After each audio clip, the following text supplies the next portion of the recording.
Paz do Senhor, meus amados e queridos irmãos, um feliz domingo de Páscoa a toda a igreja, a toda a nossa nação, a todo o nosso povo, aonde esse vídeo chegar. Eu posso dizer, Ele vive, o Senhor vive. E nós queremos transmitir hoje a nossa escola bíblica dominical para a nossa amada igreja. Em Oséias capítulo 4, versículo de número 6, vai dizer assim: o meu povo foi destruído, porque lhe faltou conhecimento. Por causa de vós que rejeitaste o conhecimento, também eu te rejeitarei, para que não sejas sacerdote diante de mim. Visto que esqueceste da lei do teu Deus, também eu me esquecerei de teus filhos.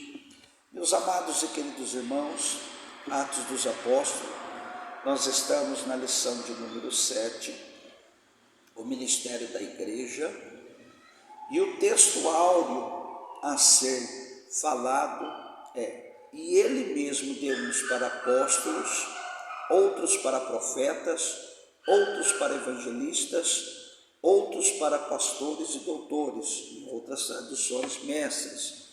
Efésios capítulo 4, versículo 11, essa epístola paulina, eclesiológica, aleluia. A verdade prática da nossa lição é: os dons ministeriais foram dados com o objetivo de edificar a igreja e promover a maturidade dos seus membros. Bom, nós temos uma leitura bíblica em classe que fica em Efésios capítulo 4, versículo 11 ao versículo de número 16, mas eu quero seguir a esta lição nesta manhã. Nós temos aqui como introdução, veja bem, nós vemos diferentes ministérios, em diferentes funções e ofícios, bem como as qualificações que biblicamente são exigidas para o seu exercício. Primeiramente, mostraremos, do modo bíblico, que todo cristão exerce um ministério sacerdotal. Quero deixar bem claro isso, que habilita a ministrar diante de Deus. Nesse sentido, não há diferença não há sim uma diferença entre o membro e a liderança. Veja bem, todos são sacerdotes de Deus, todos. Por outro lado, as escrituras, elas mostram, guarde bem isso daqui, claramente que Deus escolheu determinadas pessoas para funções e ofícios específicos. Esses ministros, chamados por Deus, têm a função de servir a igreja de Cristo e trabalhar no aperfeiçoamento dos santos. Primeiro tópico: o ministério sacerdotal de todo crente. Primeiro subtópico: o sacerdócio do Antigo Testamento. A prática do sacerdócio é bem antiga. Entre os hebreus, ela saiu da esfera familiar para se tornar completamente, olha bem, para se tornar completamente prática cerimonialista. Dessa forma, a evolução do sacerdócio na antiga aliança é como segue. Primeiro, no princípio, quando surgiu a necessidade de se oferecer sacrifícios, os cabeças das famílias eram seus próprios sacerdotes. Gênesis capítulo 4, versículo de número 3, e Jó capítulo 1, verso 5. Eu me lembro dessa passagem que Jó, ele oferecia sacrifício pela sua própria família ao Senhor. Por quê? Quando seus filhos se reuniam, ele ficava preocupado que eles pudessem blasfemar contra Deus. Então Jó vinha e oferecia um sacrifício ao Senhor. Olha que coisa interessante. Segundo, assim na era dos patriarcas, encontramos o chefe da família exercendo essa função. Abraão, no capítulo 12, versículo de número 8. Terceiro, Israel como nação, ela foi posta como sacerdote para outros povos. Êxodo capítulo 19, versículo de número 6. Quarto, no Monte Sinai, o Senhor limitou a prática sacerdotal à família de Arão e à tribo de Levi. Êxodo capítulo 28, verso 1, e Números capítulo 3, do verso 5 ao versículo de número 9. Bom, segundo subtópico, uma doutrina bíblica confirmada no Novo Testamento. O Novo Testamento, meus irmãos, ele apresenta o sacerdócio da antiga aliança como um tipo de Cristo. Hebreus capítulo 8, verso 1 vai ter uma referência que operou o derradeiro sacrifício pelos pecados do povo. Assim, não mais uma família, tribo ou nação é detentora do sistema sacerdotal. Agora é a igreja, veja bem, agora é a igreja que constitui o sacerdócio universal de todos os crentes. 1 Pedro capítulo 2, versículo 5. Apocalipse capítulo 5, versículo de número 10. E Jeremias capítulo 31, versículo de número 34. Logo, se debaixo da antiga aliança o sacerdote era um ministro do culto, agora sobre a nova aliança, como sacerdotes oferecemos o quê? O nosso próprio corpo em sacrifício vivo. Romanos capítulo 12, verso de número 1 e o verso de número 2. Ministramos o louvor como fruto de nossos lábios. Hebreus capítulo 13, verso de número 15. Intercedemos pelos outros. 1 Timóteo capítulo 2, verso 1. Hebreus capítulo 10, verso 19 e 20. Proclamamos as virtudes daqueles que nos chamou das trevas para a sua maravilhosa luz. 1 Pedro 2, verso 9. E mantemos comunhão direta com Deus. 2 Coríntios capítulo 13, versículo de número 13. Eu quero dar uma adendo aqui. Ministramos o louvor como fruto de nossos lábios. Mas veja bem, agora na nova aliança, como sacerdotes, nós oferecemos o próprio corpo como sacrifício vivo. É uma carta soteriológica de salvação que o apóstolo Paulo vai dizer aos Romanos no capítulo 12, no versículo de número 1 e o versículo de número 2. Veja bem, como está o teu sacrifício perante o Senhor? Será que nós verdadeiramente temos oferecido um sacrifício ao Senhor? Será que nós verdadeiramente temos entregado a nossa vida diante de Deus para o adorar em espírito e em verdade? Será que verdadeiramente o Senhor tem nos dado bênção porque nós merecemos? Ou será que a misericórdia dele que é a causa de nós não sermos consumidos? Eu quero lhe chamar nesta manhã, eu não sei a hora que você está vendo esse vídeo, se é tarde, se é noite, mas eu quero lhe chamar a atenção para isso. Nós temos que oferecer o sacrifício ao Senhor. Veja bem, está cômodo, estamos no conforto. Agora ninguém mais quer passar pela igreja de Atos 1. Ontem eu vi uma ministração num culto, vou até abrir o parênteses, pastor Reinaldo de Goiânia estava ministrando a palavra, e uma palavra edificante, que falou poderosamente comigo.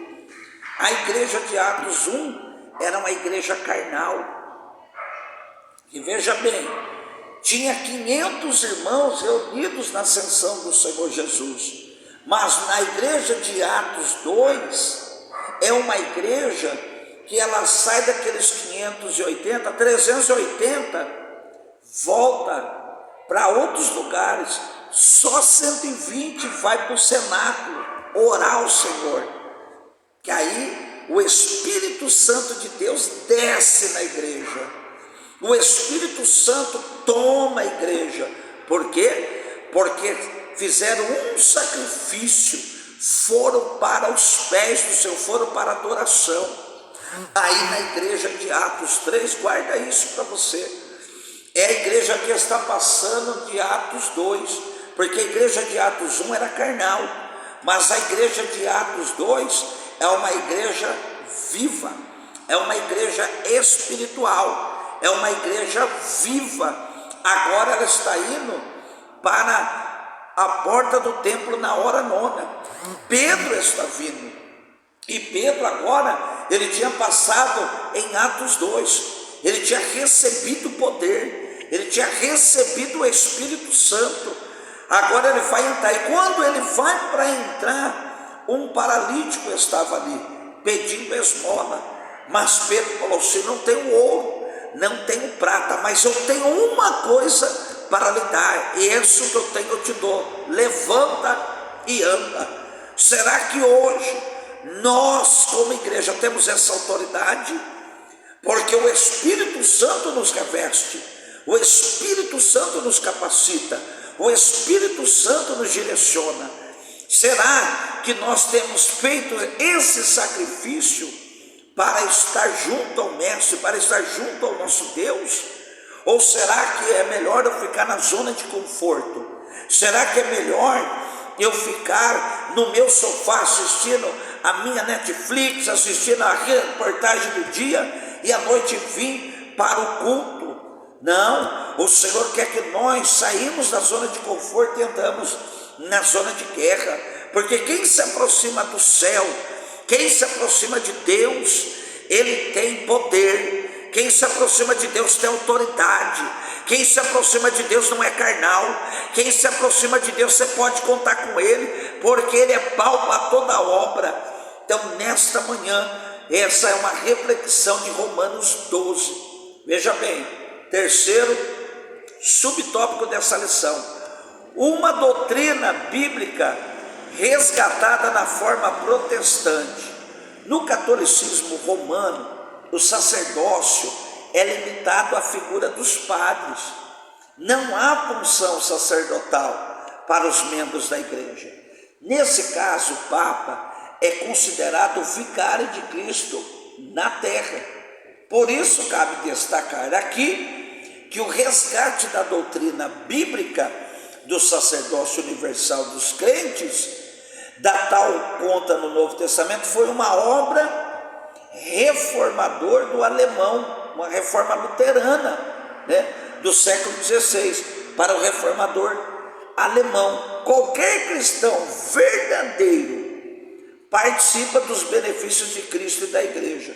A reforma pregou um retorno radical às Escrituras, como bem definiu o seu slogan de a sola escritura, escritura, e somente a Escritura. Nas páginas das Escrituras Sagradas, podemos ver a grandeza dessa preciosa doutrina. Bom, essa primeira parte desse tópico, a doutrina bíblica do sacerdócio universal do crente, é um fato na nova aliança. A igreja constitui o sacerdócio universal de todos os crentes. Veja bem, meus amados e queridos irmãos. Segundo tópico: a estrutura ministerial do Novo Testamento, o ministério quíntuplo. O texto de Efésios, do capítulo 4, verso 11, diz que Deus pôs na igreja apóstolos, profetas, evangelistas, pastores e mestres. Quinto, essa relação é descrita comumente como um ministério quíntuplo da igreja. Primeiro, apóstolo. alguém enviado em uma missão. Referência, Mateus capítulo 10, verso 2, quando o Senhor reúne os seus discípulos. Lucas capítulo 22, verso 14.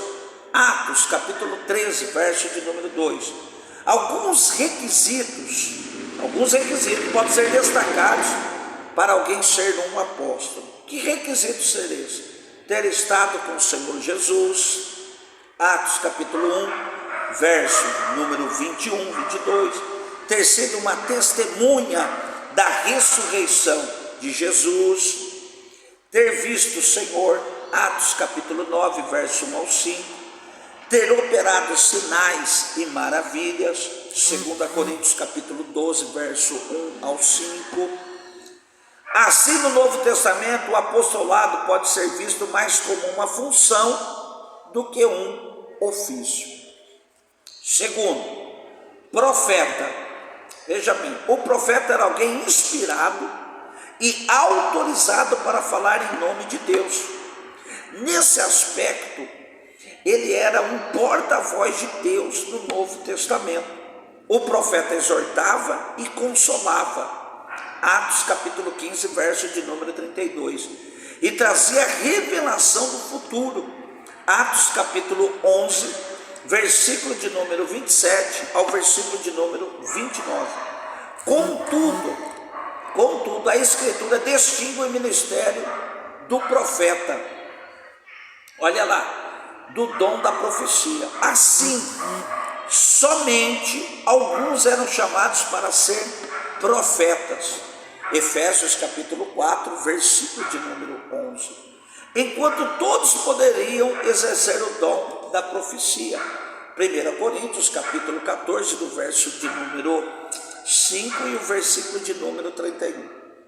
Terceiro piso, evangelista. É alguém cujo ministério é assentado na salvação de almas. Atos capítulo 8, verso 5, vai falar do evangelista Filipe. E o capítulo 21, versículo de número 8. Quarto, pastores e mestres. O quinto, o pastor possui a função de apacentar. João capítulo 21, versículo 16. Enquanto o mestre ao de ensinar. Romanos capítulo 12, verso de número 7. Segundo, quero entrar aqui. O serviço de diáconos e presbíteros. O Novo Testamento mostra como o diaconato foi instituído. Está lá em Atos capítulo 6, do verso 1 ao versículo 7. Os apóstolos ficavam no ministério da palavra, na oração, os diáconos foram levantados para servir. E veja bem, lá no capítulo 6 fala que eles tinham que ser o quê? Cheios do Espírito Santo de Deus. Ter testemunho, homens de boa reputação, homens de Deus. Então tem alguns pré-requisitos. O sentido do verbo grego diaconel é servir e ocorre 37 vezes no longo do Novo Testamento. Esse significado aparece em Atos capítulo 6, verso de número 2. Da mesma forma, o substantivo grego diaconia ocorre 34 vezes no Testamento neotestamentário. Ele também aparece com esse sentido de servir em Atos capítulo 6, verso 1. À luz do contexto de Atos, observamos que o diaconato era um serviço dedicado mais à esfera social da igreja. Por outro lado, os presbíteros, traduzido como presbíteros, que é os presbíteros, traduzido como presbíteros, ocorre 66 vezes no texto grego do Novo Testamento. Em Atos capítulo 14, versículo de número 23, o termo usado para se referir aos anciãos que presidiam as igrejas. Esse mesmo sentido é usado por Lucas em Atos capítulo 20, versículo de número 17. Olha lá, quando Paulo se encontra com os presbíteros de Éfeso, dessa forma o presbítero era alguém que supervisionava, presidia ou ainda exercia alguma função pastoral. Veja bem, obstinado em sua própria opinião, age com teimosia e, veja bem, o sinopse, peço perdão aos irmãos aqui, o sinopse 2, Deus pôs na igreja apóstolos, profetas, evangelistas, pastores e mestres. Terceiro ponto dessa missão, as qualificações para o ministério. Primeiro, qualificação de natureza moral. O apóstolo Paulo, ele expõe as qualificações para o exercício ministerial das suas cartas pastorais, que é 1 Timóteo, 2 Timóteo e Tito. Mas em 1 Timóteo capítulo 3, verso 1, então uma qualificação ao verso 15. Em Tito, do capítulo 1, do versículo 5 ao versículo de número 9, está outra. Aqui listamos apenas algumas delas. Veja bem, não apegado ao dinheiro, ou seja, não avarento, 1 Timóteo 3,3. Ser irrepreensível, 1 Timóteo 3, verso 2. Tito 1, 6, ou seja, alguém que não possui nenhuma acusação válida, 1 Timóteo capítulo 3, verso 10. O que não significa ausência de pecado, mas uma vida pessoal ilibada, acima de qualquer acusação legítima e de algum escândalo público. 2. Qualificações de natureza social. Ao longo das cartas pastorais, verificamos também a necessidade de qualificação de natureza social, tais como aspirante ao ministério, não pode ser soberbo, isto é, arrogante, orgulhoso, Tito capítulo 1, verso 7. Uma pessoa de difícil convívio social, alguém que devido à sua soberba, mantém-se, obstinado em sua própria opinião, age com teimosia, arrogância.